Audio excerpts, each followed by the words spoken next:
ये वसुंधरा सिंधिया जी थी। जाटों के ऊपर कुठाराघात किया गया है। जाटों से कितना नफरत करते हैं लोग, तो हमारे बच्चे पिछड़ जाएंगे। और हनुमान बेनीवाल तो 2000 गाड़ियों का काफिला लेके भरतपुर पहुंच रहे हैं। चाहे आप बसों से आइए, चाहे ट्रेन में बैठ के आइए, चाहे मोटरसाइकिल से आइए, हमारे जाटों को विभाजित करना चाहते हैं। राजस्थान की राजनीति में फिलहाल एक बहुत बड़ा मुद्दा है और वो है जाट आरक्षण आंदोलन। अब जाट जो है भरतपुर और धौलपुर के जाट आरक्षण को लेकर के लगातार मुखर हो रहे हैं, आवाज़ उठा रहे हैं, अलग अलग प्रकार की बयानबाजियां हो रही है। इन सब के बीच आज मेरे साथ बात करने के लिए जाट आरक्षण आंदोलन जो समिति है उसके मीडिया प्रभारी हैं मुकेश जी फौजदार।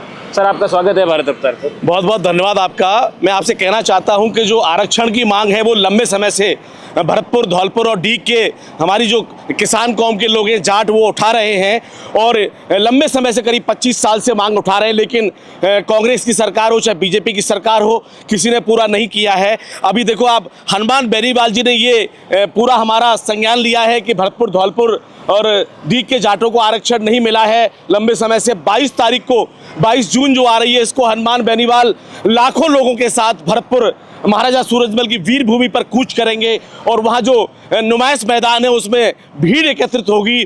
और आप जानते हैं कि लोकतंत्र में सर गिने जाते हैं, जहाँ भीड़ खड़ी होती है वहाँ सरकारें दहल जाया करती हैं। जब चौधरी चरण सिंह जी अपनी बात को मनवाने के लिए दिल्ली में मीटिंग किया करते थे, चौधरी देवीलाल जी जब हुंकार भरा करते थे, तो लाखों करोड़ों किसान दिल्ली को घेर लिया करते थे और किसान की बात को मनवाया करते थे। तो मैं बताना चाहता हूँ कि हमारे जो बेनीवाल जी हैं, आप जानते हो राजस्थान के सुपरस्टार नेता हैं, फायर ब्रिगेड नेता हैं, हर दिल अजीज हैं, गरीब मजदूर, किसान, पीड़ित नौजवान और सब उनको चाहते हैं। तो अब आप देखिए, पश्चिमी राजस्थान के लड़ाके रहे हैं, अब पूर्वी राजस्थान की तरफ कूच कर रहे हैं, क्योंकि राजस्थान आप जानते हैं ये देश ही वसुधैव कुटुंबकम की भावना से बना हुआ है। और राजस्थान तो अतिथि देवो भव की हमारी जो प्रथा है कि अतिथि पधारो हमारे देश, तो हम भरतपुर वासियों ने आह्वान किया है कि आप आइए। और जो वर्षों से लंबित मांग थी हमारी कि आरक्षण मिलना चाहिए, आप बताइए हमारे जो बच्चे हैं उनके भविष्य के साथ क्या होगा। आने वाली जो पीढ़ियां हैं, हमारे जाटों को विभाजित करना चाहते हैं। 3 जिलों के जाटों को आरक्षण नहीं दिया गया, इसके अलावा सब जिलों को, जितने भी जिले हैं वहाँ के जाटों को आरक्षण दे दिया गया। तो जाटों में फूट डालने का प्रयास किया जा रहा है। इस फूट को बचाने के लिए, और आरक्षण भरतपुर, धौलपुर, डीग के जाटों का हक है। मैं तो कहना चाहता हूँ 22 तारीख को जो रैला हनुमान बेनीवाल जी भरतपुर में करने जा रहे हैं, मैं राजस्थान के प्रत्येक जिले के नौजवानों को, किसानों को आह्वान करना चाहता हूं कि अपनी अपनी गाड़ियां लेकर के, और चाहे आप बसों से आइए, चाहे ट्रेन में बैठ के आइए, चाहे मोटरसाइकिल से आइए, और हनुमान बेनीवाल तो 2000 गाड़ियों का काफिला लेके भरतपुर पहुंच रहे हैं।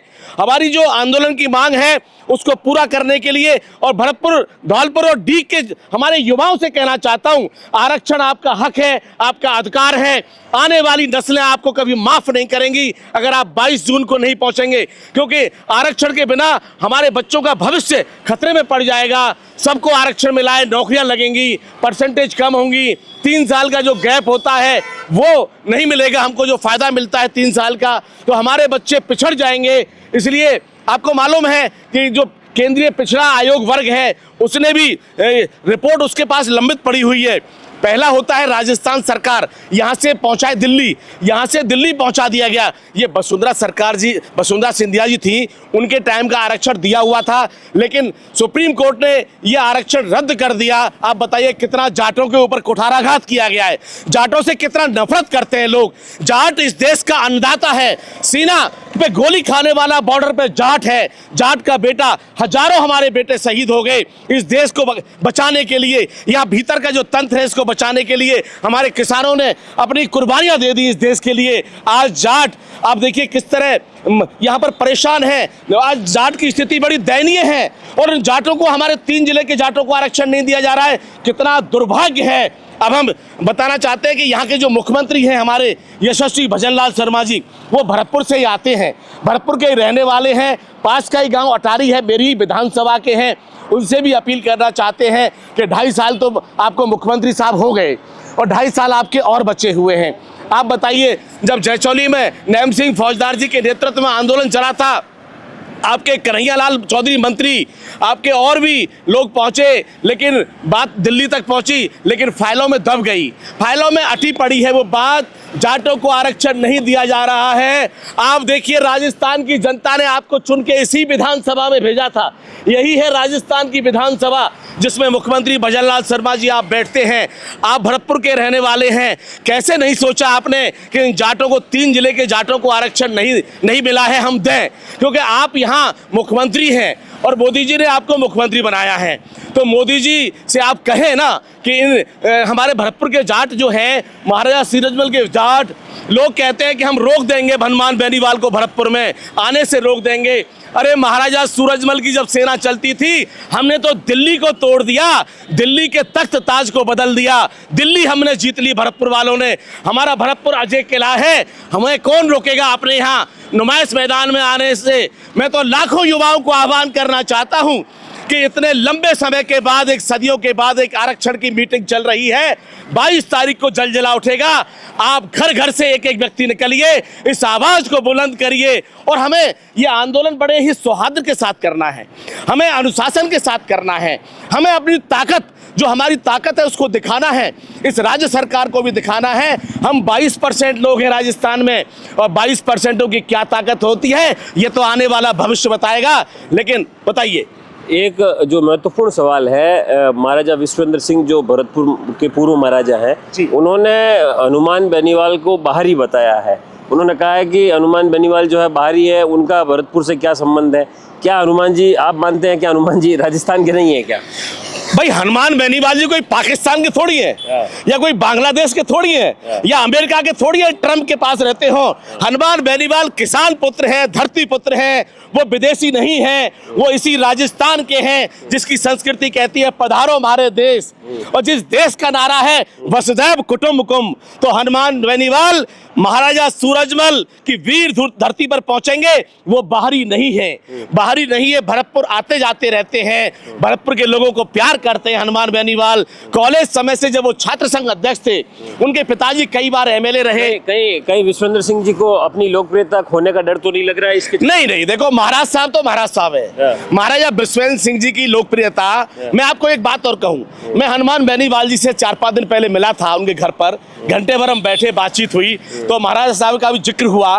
तो उन्होंने कहा था भरतपुर महाराजा विश्वेंद्र सिंह जी, जब मैं बीजेपी में था, एक बार ऐसा मौका आया था कि ये मुख्यमंत्री बन सकते थे, राजस्थान के मुख्यमंत्री महाराजा विश्वेंद्र सिंह हिजाइलेस भरतपुर बन सकते थे और पूरे राजस्थान में ये घूमते और घूम करके सब लोग, क्योंकि आजकल राजतंत्र तो है नहीं, लोकतंत्र है, प्रजातंत्र है, यहाँ सरकारें बहुमत से बनती हैं, आप जानते हैं। तब महाराजा साहब का एक मौका था राजस्थान में मुख्यमंत्री बनने का, लेकिन वो मौका उनसे निकल गया। तो इसलिए उन्होंने तो महाराज साहब की बड़ाई की थी, उन्होंने कहा था मेरे बड़े अच्छे संबंध रहे हैं और वो भी ताकत लगाएं और मैं भी ताकत लगाता हूं। जब पश्चिमी राजस्थान और पूर्वी राजस्थान सिंह द्वार जब आपस में मिल जाएंगे ना, तो राजस्थान में एक जलजला पैदा हो जाएगा। अच्छा, एक जो महत्वपूर्ण सवाल है आरक्षण को लेकर के जी, राज्य सरकार में तो आरक्षण है आप लोगों को जी, आप लोगों की मांग केंद्र के आरक्षण के लिए, केंद्र के आरक्षण के लिए, केंद्र का आरक्षण सुप्रीम कोर्ट खारिज कर चुका है। हरियाणा का भी आरक्षण खारिज किया था, आरक्षण भरतपुर धौलपुर का और इन जिलों का भी खारिज किया था जी। तो क्या सुप्रीम कोर्ट में इस प्रकार की मांग आप आप एक कानूनी रास्ता चल सकते हैं, क्योंकि सरकारों ने अपने स्तर पर कोशिश की थी, लेकिन क्या आप कानूनी विकल्प की तरफ देख रहे हैं? इस देखो, हमारी जो वसुंधरा राजे सिंधिया है, उन्होंने कोशिश की थी, आरक्षण दिलवाया भी था, लेकिन क्या हुआ कि सुप्रीम कोर्ट ने उसको रद्द कर दिया। ये जाटों के साथ कुठाराघात किया गया है। अब जाटों को जो, देखो पहला आरक्षण मिलने का तरीका क्या है कि पहले तो वहां पर एक बात कही जाती है कि आरक्षण चाहिए, ये मांग उठती है कि ये लोग, इनकी स्थिति दयनीय है इसलिए इनको आरक्षण दिया जाए। तो केंद्रीय आयोग जो बनाया है ओबीसी का, वो लोग आकर के देखते हैं कि भाई क्या है, कैसे है। तो भरतपुर में देखा कि भाई इनकी स्थिति दयनीय है, तो वहां से वो सर्वे रिपोर्ट भेजते हैं, सर्वे रिपोर्ट जाती है संसद में, संसद के लोग जो बैठे हुए हैं ये बहुमत पारित करते हैं। केंद्रीय कमेटी आकर के भी वहां पर एक विचार विमर्श करती है और उसका निरीक्षण करती है, तो वो कहती है कि सिफारिश को लागू कर दो। उसके बाद वो पहुंचती है संसद में, और संसद में जब वो पारित हो जाता है तो इस देश की माननीय राष्ट्रपति मुर्मू जी हैं, अभी मुर्मू जी के पास वो फाइल जाएगी और मुर्मू जी उस पर हस्ताक्षर कर देंगी। देश की महामहिम राष्ट्रपति जी के जाटों को आरक्षण दिया जाए तो ये पारित हो जाएगा। और अभी जो केंद्रीय ओबीसी आयोग है वो हठ धर्मता अपनाए हुए है, वो नहीं करना चाहता है, वो महाराजा सूरजमल के वंशजों के साथ अत्याचार कर रहा है। मैं कहना चाहता हूं मुख्यमंत्री जी, आपके पास ताकत है, अभी 2.5 साल आपको हो गए, 2.5 साल और बच्चे, सरकार 5 साल की होती है। ये सुनहरा मौका आप मत गवाइए।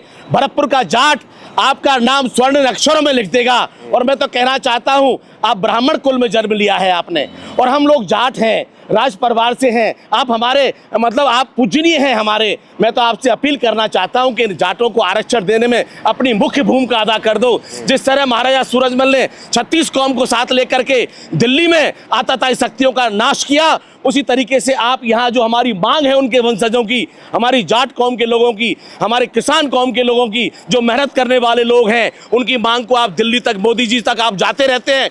आप हर 7 दिन 10 दिन के अंदर हेलीकॉप्टर लेकर के और प्रधानमंत्री आवास में आपके फोटो देखते हैं, सोशल मीडिया पे आप गुलदस्ते देते हो मोदी जी को।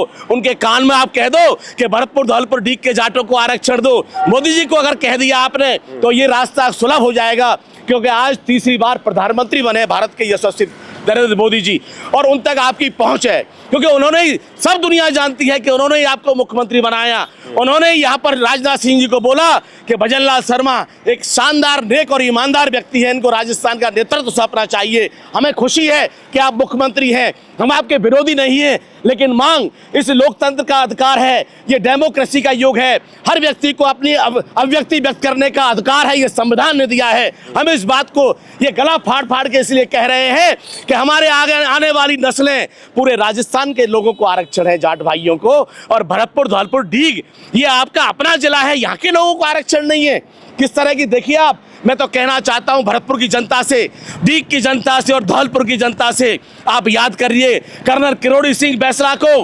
किरोड़ी सिंह बैसला जी ने पीलूपुरा पर रेलवे पटरियों को जाम कर दिया था और लाखों की संख्या में गुर्जर भाई वहां पर पहुंचे थे उस प्रोटेस्ट में, उस आंदोलन में हिस्सा लेने के लिए। आप याद करिए, यहाँ पर बालाजी के पास एक जगह थी जहाँ 80 से ज़्यादा गुर्जर समाज के लोगों ने वहाँ पर शहादत दी थी अपनी कौम के लिए। जो अपनी कौम का नहीं हुआ वो किसी भी जाति का नहीं होगा, इसलिए कौम के लिए लड़ना चाहिए। आज हमारे बच्चों के भविष्य के साथ लड़ना चाहिए।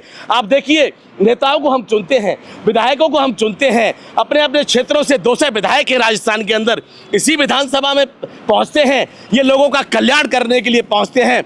हमारे यहाँ के जो विधायक हैं कुंवर जगत सिंह जी नदवई के हैं, उनके पिता स्वर्गीय नटवर सिंह जी हुए, जो भारत के विदेश मंत्री रहे, जिन्होंने भरतपुर का नाम भारत में किया और भारत का नाम दुनिया में उन्होंने डंका बजा दिया। मैं कहना चाहता हूं कुंवर जगत सिंह जी, आप भी इस आंदोलन का हिस्सा बनिए, आपको भी पीले चावल पहुंच चुके हैं। नैम सिंह फौजदार जी ने कहा था कि मैं दिल्ली आ जाता हूं आपके पास, लेकिन कुंवर साहब आपने कहा कि आप तो मुझे व्हाट्सएप पे भेज दो, और उन्होंने व्हाट्सएप पे भेज दिया, आपने स्वीकार भी कर लिया। मैं यहाँ विकास पुरुष डॉक्टर दिगंबर सिंह जी के, स्वर्गीय दिगंबर सिंह जी के सुपुत्र विधायक डॉक्टर शैलेश जी को कहना चाहता हूँ, ये कौम का मामला है, कौम हमेशा याद रखेगी, क्योंकि ये आंदोलन करने के लिए एक लड़ाका पहुँच रहा है, ये आपका भाई है, ये कोई दुश्मन नहीं है, ये भरतपुर में लोगों की मदद करने के लिए पहुँच रहा है।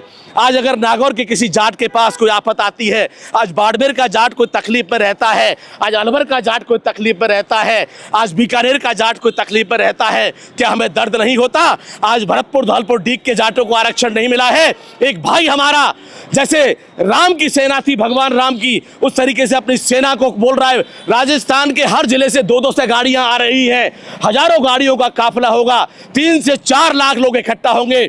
मैं फिर आह्वान करना चाहता हूं भरतपुर की जनता को कि 22 तारीख को आप अपनी ताकत से दिखा दो और अनुशासन से दिखा दो कि हमें आरक्षण लेना है, ये हमारा हक है, ये केंद्र सरकार को देना पड़ेगा।